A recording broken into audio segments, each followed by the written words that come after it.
Chevra since that night at Baptiste's place. Well, guess there's no point in worrying about it now. Let's go join up with the others.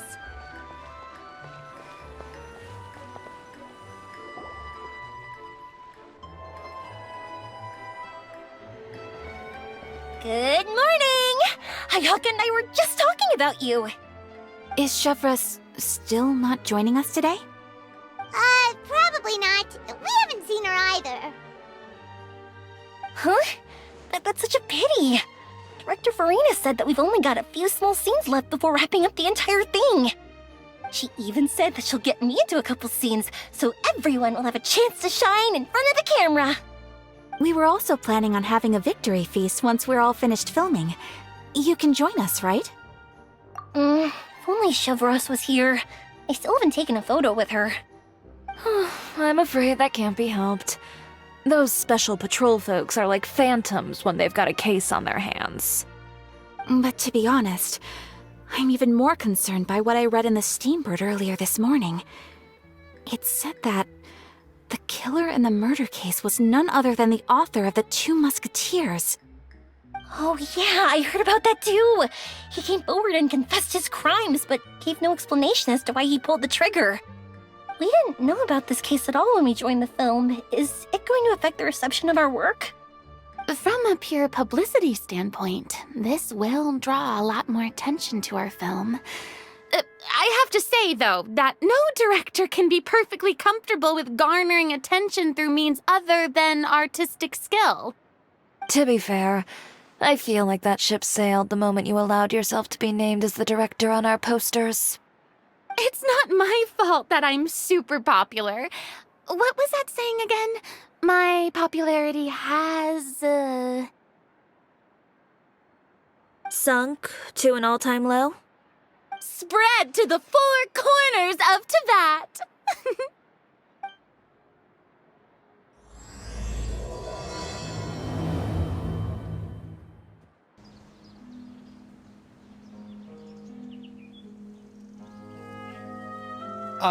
Excuse me, everyone. Xavier! Feels like it's been ages since we last saw you. I've been talking non-stop with the Film Association, and I'm absolutely swamped trying to coordinate the film's marketing. So forgive me for not being around more often, but please believe me when I say that I will make sure everyone's hard work gets the exposure it deserves. Oh, seems like you've been fighting your own battles. Yes, that's one way to put it. Oh, and before we begin the final round of filming, please allow me to finally introduce you to the original investor of our film, Mr. Morris. A pleasure to meet you all. Yes, glad to make your acquaintance, Mr. Morris. We've heard about the issues you've encountered with your financial situation, and genuinely hope that things have taken a turn for the better. Oh, well, the situation has, indeed improved somewhat. Don't worry, Mr. Morris. Accidents and last-minute challenges happen all the time. There's no need to blame yourself over it. The good news is that we're almost done filming now, and I would even say that this is the best story I've ever seen. Is that so? I say that's great news. All right, now that we've gotten all the pleasantries out of the way, let's get this show on the road. We'll mostly be filming typical people and scenery from the streets today to improve the sense of environmental ambiance in some parts of the film. Oh, and there'll be a cameo for Mr. Kamisato and Miss Yoimiya as well. They'll be used to show outsider perspectives on the fates of the 2 Musketeers. That's right. Ayato should be here any minute. Excellent! Then let's start with the scenery shots. Camera and clapper loader, you're up. Yep, we'll be ready. Remember, all we need are some wide zoom shots of the streets. If you happen to find some particularly lovely patches of flowers and grass, feel free to grab some close-ups of those as well. Ready? Lights! Camera! Action! Okay, now move the camera slowly. Try to focus on that flower. What's wrong? Just adjust the focal length a bit. Something the matter? Huh?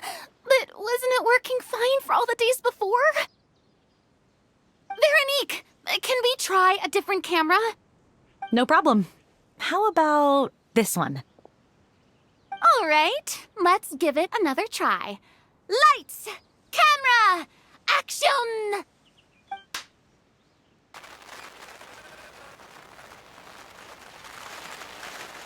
Don't tell me. This one is broken too. Veronique, do we have any other spare ones we can use? I'm afraid we only brought these two today. What? Then go find a workshop to get them repaired right away. Oh, and you too, Bono. Go find our spare camera in the warehouse and bring it back to the set. On it. Greetings, everyone. My apologies for the delay. Is something the matter, Ayaka? It seems like there are some issues with the filming equipment today. We're stuck for the moment. I see. Well, let's not just stand here twiddling our thumbs. Actors, to the makeup booth. We'll start on the next scene as soon as we get a working camera. The people at the workshop told me that the part which holds the lens in place seemed to have fallen off. That's super strange. It was perfectly fine just yesterday. Well, no time to dwell on that now. Let's get back to filming. Ahem! Quiet on set! Places, everyone! Lights! Camera! Action! By the way, have you heard about that recent murder case? Yes, I have. It seems that they've caused quite the commotion in the city. I heard that the chief of the guards is so mad about not catching the culprit that he's about to explode. Oh? I find that quite hard to imagine, considering how he already looks most days. Director, we have a problem. Oh, we're in the middle of a take! Couldn't you wait until we wrapped up this scene? No, Director, our film, all the finalized film that we've been keeping in the case has disappeared. Oh, wait, what did you say? Mr. Bono, please take me to where the film was kept right away. I'm coming too. No, Yoimiya, you have to stay here. Oh.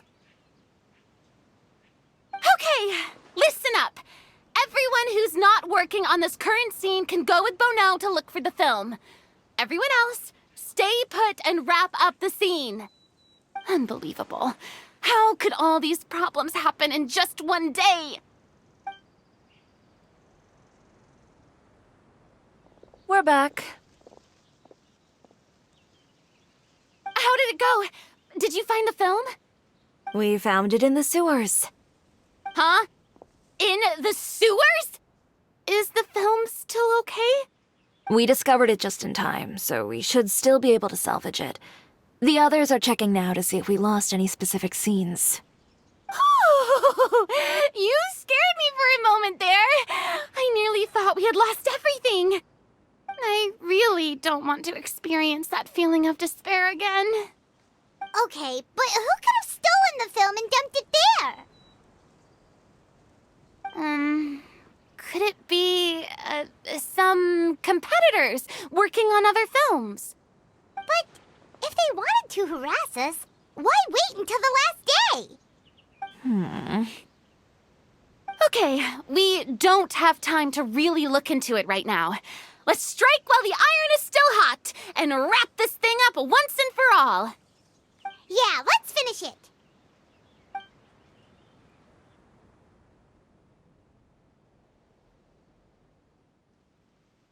I would like to officially announce that our entry to the festival, The Two Musketeers, has now concluded filming! Paimon is spent. It's so late already. Even though the filming process proved to be extremely challenging, everyone provided valuable and unique contributions to the final product. Thank you all for your dedication and support. And just like Director Farina, I would also like to extend my most heartfelt thanks to all of you.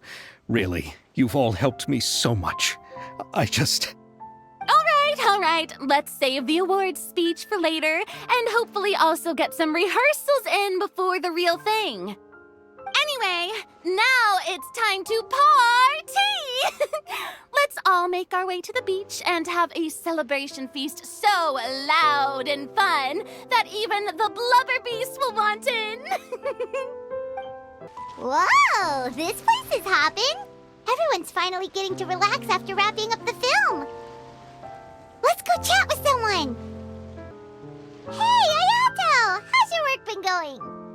Everything went rather smoothly. Thank you for your concern.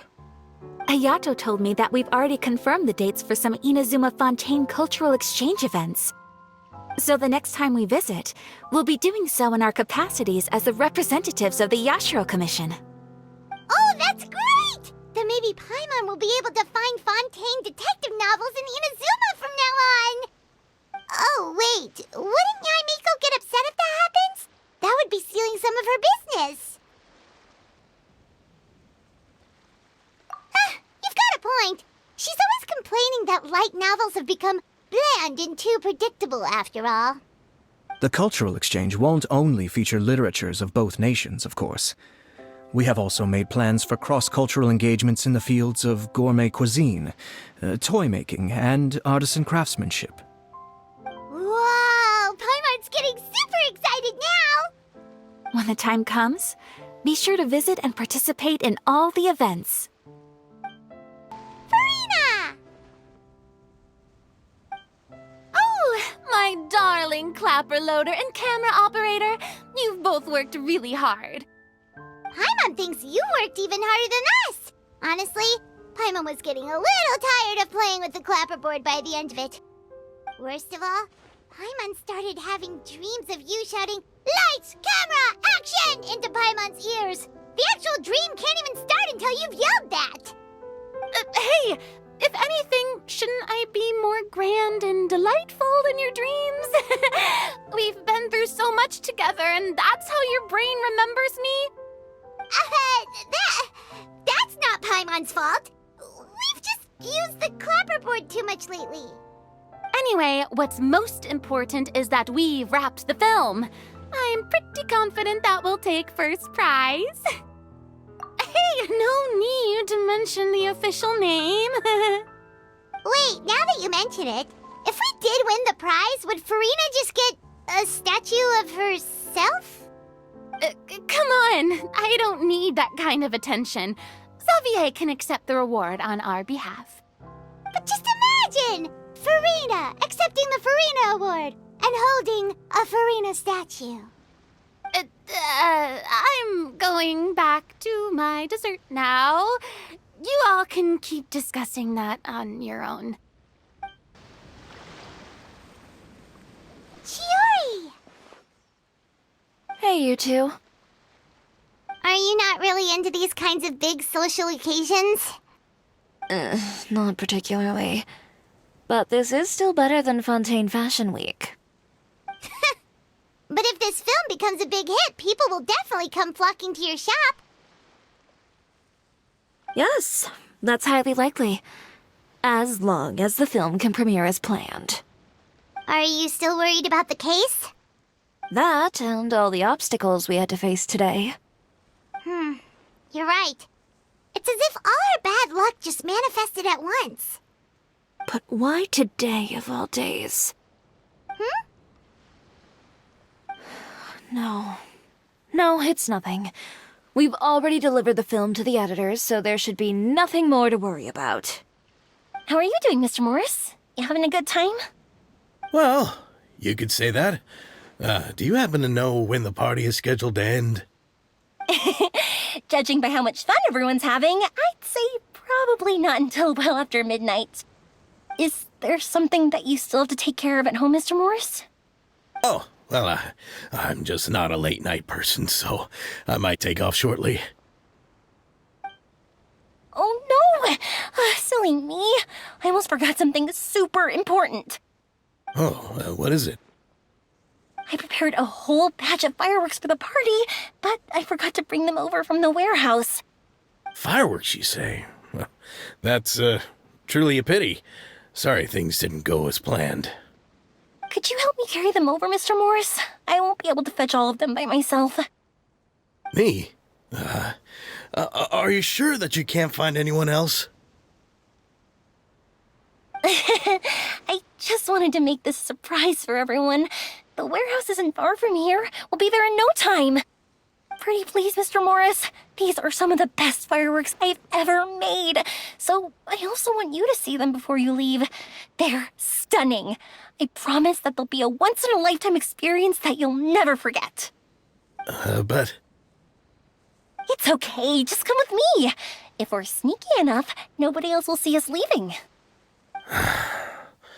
All right. The warehouse is right over here. I moved the fireworks there in advance, so it shouldn't be too much work bringing them back. It's still a ways away from the party. Sorry about that, Mr. Morris. It's probably because I'm used to carrying fireworks all the time, so it doesn't feel like a lot of work to me. It's dark in here. Wait here, Mr. Morris. I think the light switch should be somewhere over here. Why did I have to get roped into this? What was that?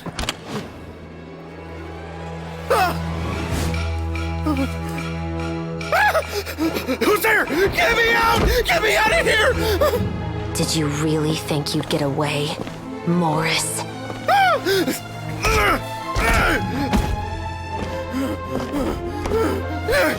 You've got the wrong guy! It wasn't me! I'm not the killer! You know, Eliza died a far more heroic death than this. She fought your assassin to the end, to save the children she had hidden beneath the floorboards.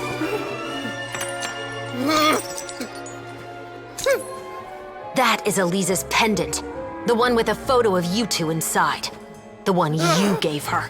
Ring any bells? It's a fake! It has to be! There's no way! No way your assassin didn't destroy it, you mean?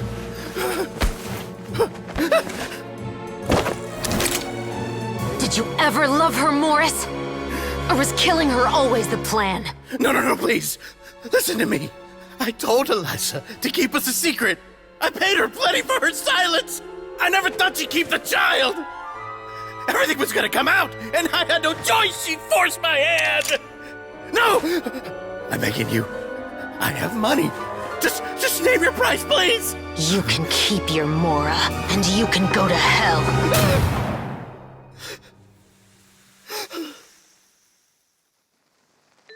I'm Captain Shovraz of the Special Patrol. Morris, you're under arrest for Eliza's murder.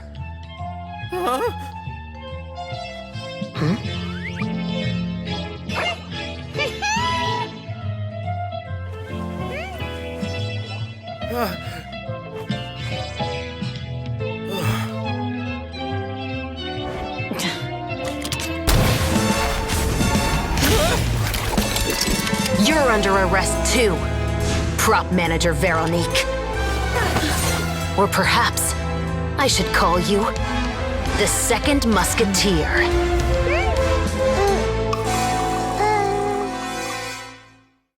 Wait, what's going on?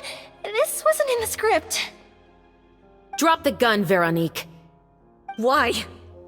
Why would you keep me from exacting revenge on this heartless monster? Drop your weapon. This is my final warning.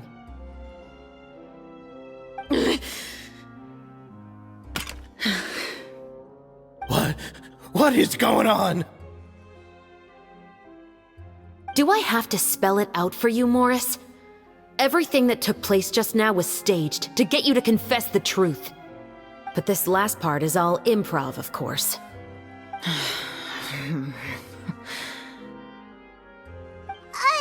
Shivers, you told us you wanted us to help you stage a play. You never said anything about the second Musketeer. It's because even I had no way to confirm my theory until now. Thank you for your performance, Yoimiya. Could I trouble you to go and bring in the other Special Patrol members? They should be on standby just outside. Oh, and please tell the other cast members not to worry about us. We'll be rejoining them shortly. On it!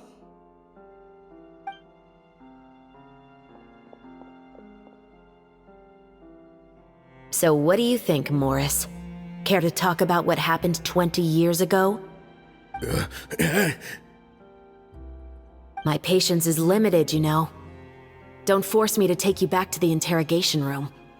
I'd wager that you wouldn't last for more than a minute in there. With the recording we made, you have no chance of winning in court. Cooperating with us now is the most practical move. All right. I'll talk. I hired an assassin to murder Elisa. She once worked as a maid on my family's estate. She was very beautiful, and after some time I fell for her. We kept our relationship a secret and carried out an affair for some time, but it wasn't long before she became pregnant. And if my parents ever found out, they would have stripped me of my inheritance and status, driven me out of my home. I also didn't expect Elisa to insist on bringing the pregnancy to term. She even asked me to leave my family and travel far, far away with her. She believed that you were truly in love with her. I didn't have a choice. I gave her a large sum of mora, told her to leave the family and to get rid of the baby. But then years later, she sent me a letter. There were photos of 2 children, and she even asked if I could find some time to visit them. Huh? 2 children? Paimon thought Baptiste was the only... You mean... Even if she had the children against your will, you could have just ignored the letter entirely. Why kill her? I had just gotten engaged to be married to an heiress from another wealthy family. So if anyone were to find out about Elisa, my life would be completely ruined. I didn't have a choice. No. You always had a choice. You just made the wrong choice. Again. Do you know how it feels to watch your mother be killed right in front of you? My brother and I were hardly even school age yet. We were hidden beneath the floorboards, grasping each other's hands like a lifeline. We were so terrified that we didn't even know we could ever take a breath. All we could do was to watch Mother try to fight back, and then collapse to the floor. Even after the assassin left, we were still too terrified to leave our hiding spot. We thought that he might come back. It was only until the next evening when we finally climbed out and gathered around our mother. But she had already become cold and stiff to the touch. You made up your mind right then and there to bring this case to light. Not only that, we resolved to get our revenge. And that's why you became the Musketeers. No, that's why I became a musketeer. The man from before was also killed by me. My brother had nothing to do with it. I figured as much. You did? I once told these 2 that he didn't look like a killer to me. His confession from that night also rubbed me the wrong way. I think what really tipped me off was, how could I not feel a sense of regret in him? Huh? He confessed faster than any criminal I've ever met, but he didn't say a single word about you. He insisted that he was the sole perpetrator in the case. But after the questioning ended, I disassembled the musket we dug up from his backyard, put it in front of him, and told him to reassemble it. Wanna guess how far he got?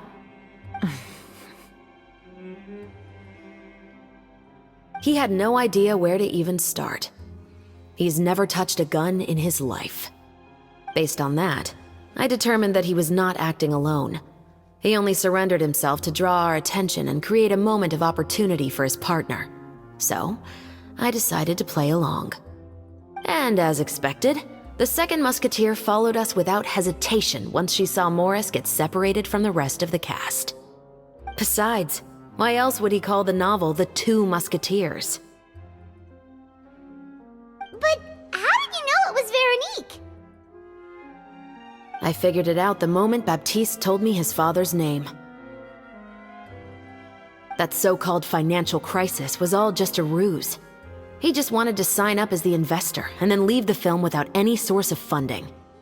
After all, he has a vested interest in minimizing the reach of this story. It's really just the same thing as what he did to Eliza all those years ago. Human scum. But then Xavier pulled out all the stops and got the film made against all odds. Morris couldn't have that. With the killer in custody, he figured it was safe to act. And so he came to visit the set today, just as I expected. Wait, so you were behind all those mishaps today?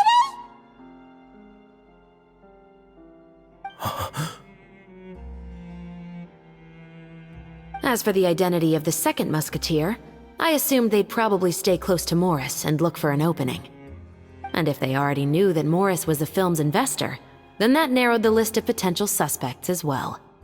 Furthermore, being the props manager would allow the culprit to avoid scrutiny by purchasing mechanical parts in the name of the crew. With that hypothesis in mind, I went back to check Baptiste's orphanage adoption records. Guess whose name I saw on the same page, just a few lines from his. My brother. He trusted you. As in, he trusted me to perform the deed on his behalf? He trusted you to stand on the side of justice. I am. I thought you could do it as well. Oh, the look on your face when you told him to go to hell. I really thought you'd put a bullet in his brain. You know what he has done. Are you telling me that you'd rather see him spend the rest of his life living like a king in the fortress of Meripede? I will never be able to forget the feeling of my mother's cold, lifeless hands. And you would call this ending fair? Is this what you call justice?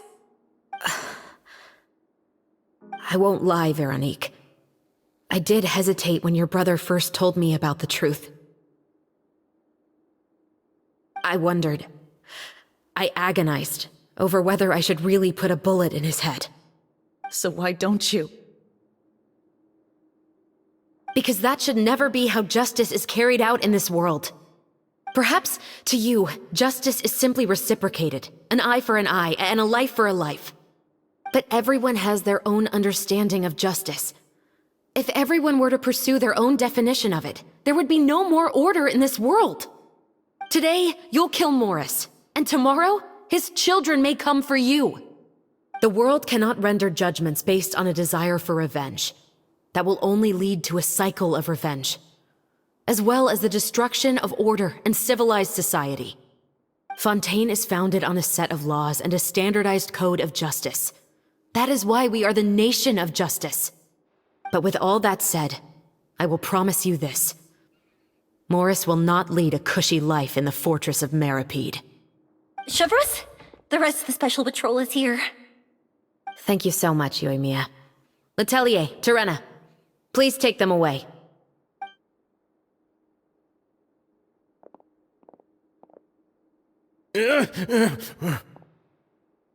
I still can't agree with your reasoning. I know. Justice has not been delivered. At least, not today.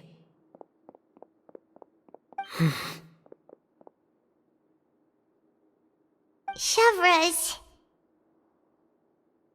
Let's go. We should give an explanation to the crew. Thank you for your concern. I'm fine. I'm just thinking about the things in life that have driven people to take justice into their own hands.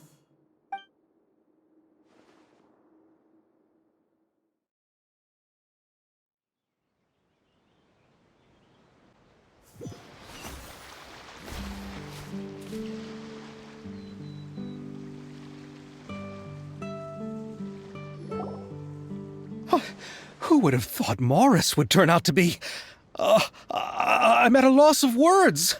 How could he have done something like this? I'm just glad that you're all safe and sound. Who knew that such a labyrinth of cases would be behind this story? Well, what should we do now? We have a finished film, of course, but should we still go ahead with the premiere? What do you mean? Shouldn't you be even more motivated to spread the word now that you've learned the truth? Chiori is right. I'd also like more people to see this story for themselves. But the real ending of the story seems to have deviated somewhat from the one in the script. Is that still acceptable to you, Miss Chevres? The call is yours. We still have time to reshoot an ending if that's what you'd like. No, it's fine as is. I like what we have for the catharsis. Romanticism is what gives works of art their appeal. Fiction is able to explore means of restitution that could never work in real life. Just like the real world, the world of stories also has its own set of rules and justice. These different possibilities are what initially drew me to reading in the first place. Sounds good to me. I support your decision. What about Veronique? Will she be okay? She will soon face her judgment alongside her brother and Morris. If I had to guess, they'll probably all be sent to the fortress of Meripede. I'll make sure to give Risley a heads up about it. Oh, you mean that kind of heads up? Exactly.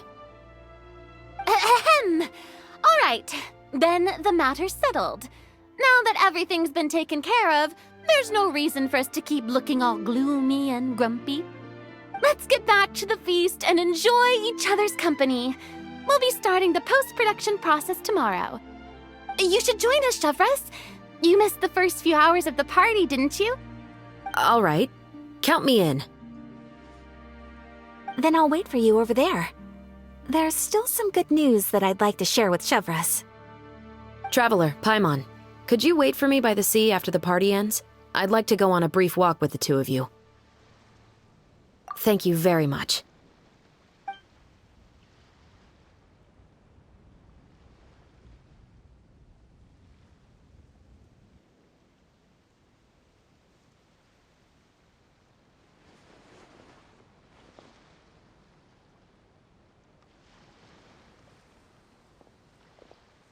Sorry for the wait.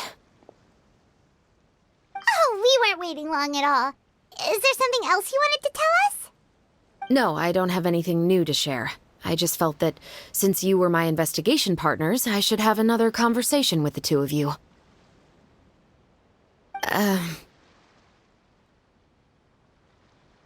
Traveler, how would you have responded to Baptiste's request if you were in my shoes?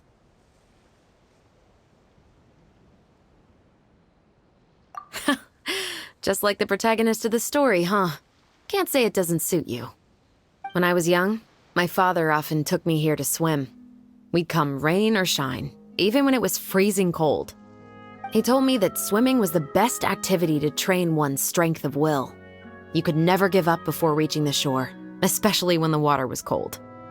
Oh? Why's that? Because the moment you give up would be the moment you die. At that point, I still hadn't received my vision. One winter, the chilly wind felt almost like knives on my skin, and the seawater was so frigid that it numbed my toes the moment I stepped in. I cried and begged my father to spare me from having to swim across, but he wouldn't listen. He used to be a member of the Special Patrol as well. You could say it was his way of educating his children. That sounds awful. When he saw that I wouldn't stop crying, he just picked me up and tossed me into the icy water. The bone-chilling cold took away my senses. I couldn't feel anything but fear and rage. I waited for my father to save me, but one look and I knew he'd already started swimming for the opposite shore. I realized that if I were to give up, I really would die right then and there. I used all of my strength to try and catch up to my father. Those few minutes felt longer than my whole life up until that point. I did, however, make it to the other side. I've never felt afraid about anything in my life after that, nor have I ever cried again. That way of teaching would have never worked on Paimon. Yeah, I don't think that was the right method for anyone. It's just that, working now as I am in the pursuit of justice, I still sometimes feel like I've been tossed into that winter sea all over again. The anger and the helplessness. Chevreuse. But the worse I feel, the more I know to never give up. The alternative would be to forever lose myself among the waves. Anyway, how about a race? Neither of us will drown, but we can still see who swims faster. You guys go ahead! Paimon will grab the clapperboard to mark the start of the race. Oh, that felt good. You were so fast in the water, Chevreuse. You were swimming even faster than Paimon can fly. So, about the Special Patrol, did you join because of your dad? Partly, but I'd say I was more inspired by the heroes I read about in stories growing up. Oh, so it's due to your love of stories. Of course, it was only after I joined the Special Patrol that I learned that truth is often stranger than fiction. Come on, let's walk a bit more.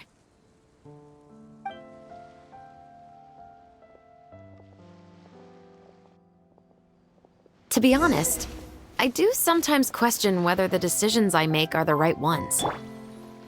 But I know that no matter what, I must keep swimming. Because the only thing I've got my eyes on is the shore in the distance. Thank you for coming on this walk with me. I feel a lot better after getting all that off my chest.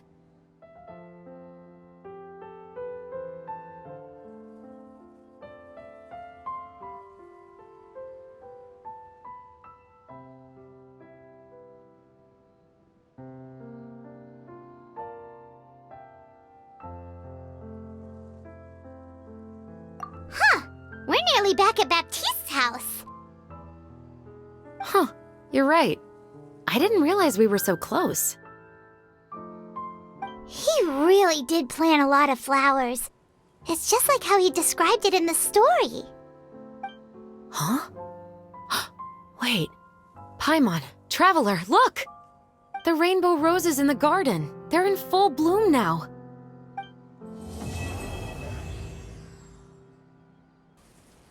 Even though it's a bit late, I must thank you for investigating this case with me.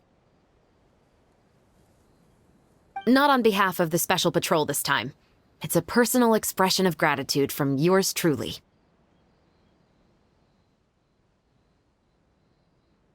Thank you for looking out for me. I'll see you at the award ceremony. I'd be very surprised if we don't win.